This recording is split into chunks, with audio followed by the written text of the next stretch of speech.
Hello,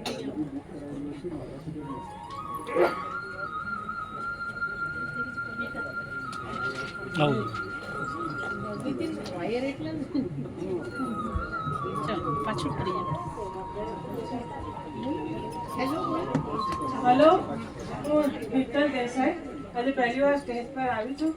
એટલે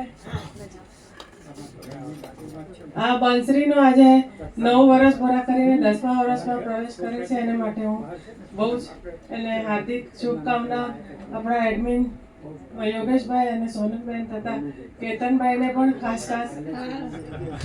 એમને બધા ભૂલી જાય છે, પણ હું ખાસ એમનું નામ યાદ કરીને આવી છું. અને આપણી બંસરીનો તો લોગો છે, એમાં બંસરીમાં આપણા બધા તમે કલાકારો છે, કલાકારો જે ગાયક કલાકારો છે અને જે એનાઉન્સર ને બધાનો સમાવેશ થાય છે. અને આપણા જૂના લોગોમાં 2 મોરપીંછ હતા, એ યોગેશભાઈ અને સોનલબેન છે, અને અહીંયા લટકણ છે એ કેતનભાઈ છે. બધાને બાંધી રાખે છે અને આપણે બધાને બહુ આનંદ કરાવે છે. એટલે અહીંયા બંસરીનો જે પરિવાર છે એ હંમેશા વધતો ને વધતો રહે અને બધા કલાકારો પણ વધતા રહે એવી શુભકામના. Thank you. દરેકને મારા જય શ્રી કૃષ્ણ. મારું નામ કિરીટભાઈ પરીખ છે. બંસરી ગ્રુપ જોડે મારા વર્ષોથી સંબંધ છે અને મારે દરરોજ સવારે સારેગામાના જે ગાયનો ખરા ને એ ગાયનો દરરોજ હું વગાડું છું, સાંભળું છું. અને એમાં આગળ આ સોનલબેન અને યોગેશભાઈ જે રીતે આપણા માટે મહેનત કરે છે એ આપણને પોતાને લાગે કે આવી મહેનત એ લોકો જ કરી શકે.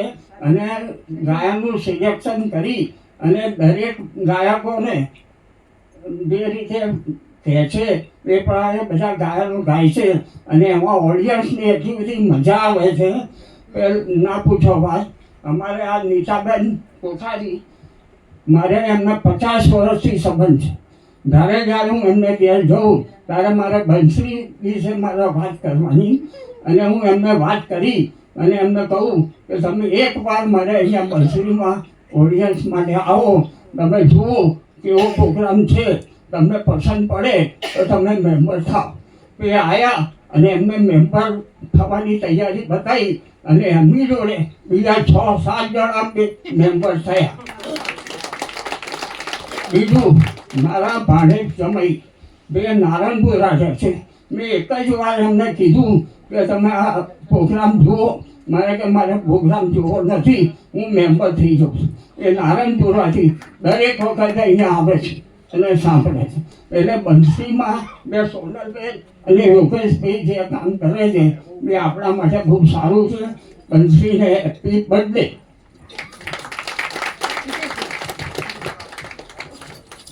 જય શ્રી કૃષ્ણ.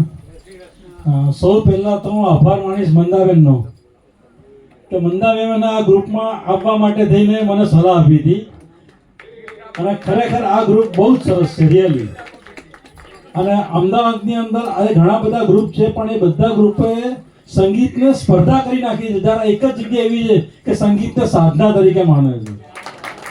અને આ ગ્રુપની બધા જે મેમ્બરો છે એ અમદાવાદના સારામાં સારા સિંગરો છે ને એનાથી ભરેલું છે. બધા એક ટોપ ક્લાસના મેમ્બરો છે અને લિસનર બી એટલા જોરદાર છે, મ્યુઝિક લવર છે અને સિંગર્સ બી એટલા જોરદાર છે. અને એમાંય ખરેખર જો સારામાં સારી મહેનત કરે તો યોગેશભાઈ અને અમારા જિજ્ઞાસાબેન. અને જિજ્ઞાસાબેન તો શું વાત કરું, એડમિનિસ્ટ્રેશન નથી કરતા પણ એડમિનગીરી કરે છે. એ કોમળ બી છે અને કઠિન બી છે. અમુક વાર કડક બી થાય છે પણ ખરેખર એ સારું છે. રિયલ શિક્ષક તો એવા જ હોવા જોઈએ કે અમુક વાર આપણને ઠપકારે ભાઈ આ નહીં ચાલવું જોઈએ. ખરેખર આઈ લાઈક ધીસ.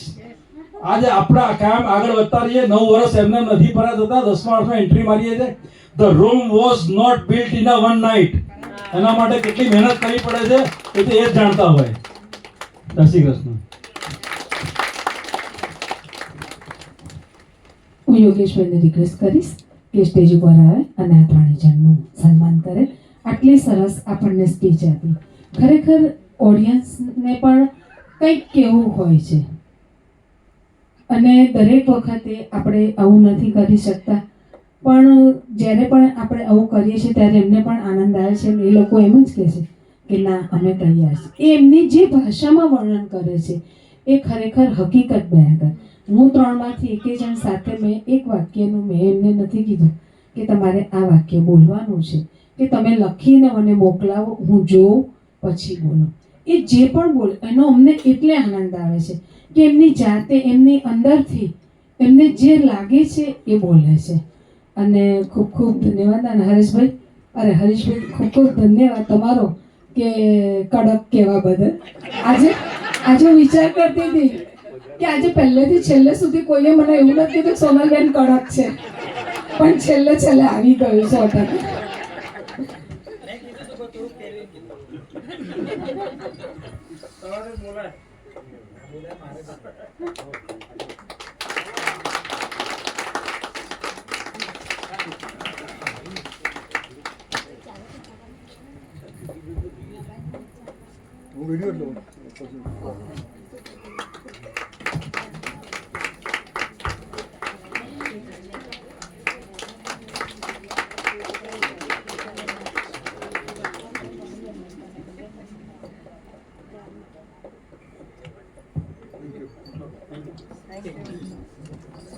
એક મિનિટ.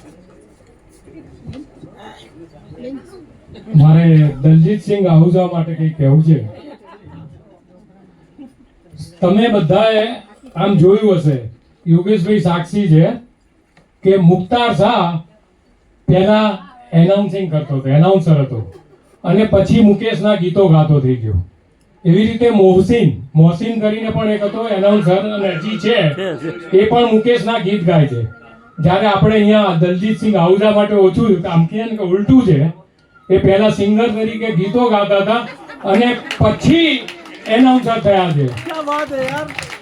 એ કદાચ તમને બધાને ખબર નહીં હોય, એમના સિંગર્સના ગીતો ઘણા બધા મેં જોયેલા છે અને સાંભળેલા છે.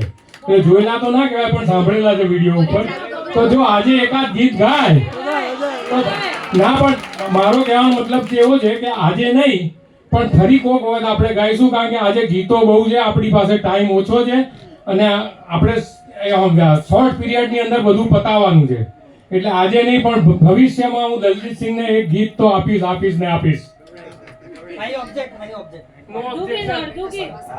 ઓબ્જેક્શન ઓવરરૂલ્ડ. એક મિનિટ, 2 લાઈન તો ગઈ જ નાખી. બિચારા કેટલી મહેનત કરે છે આપણા માટે.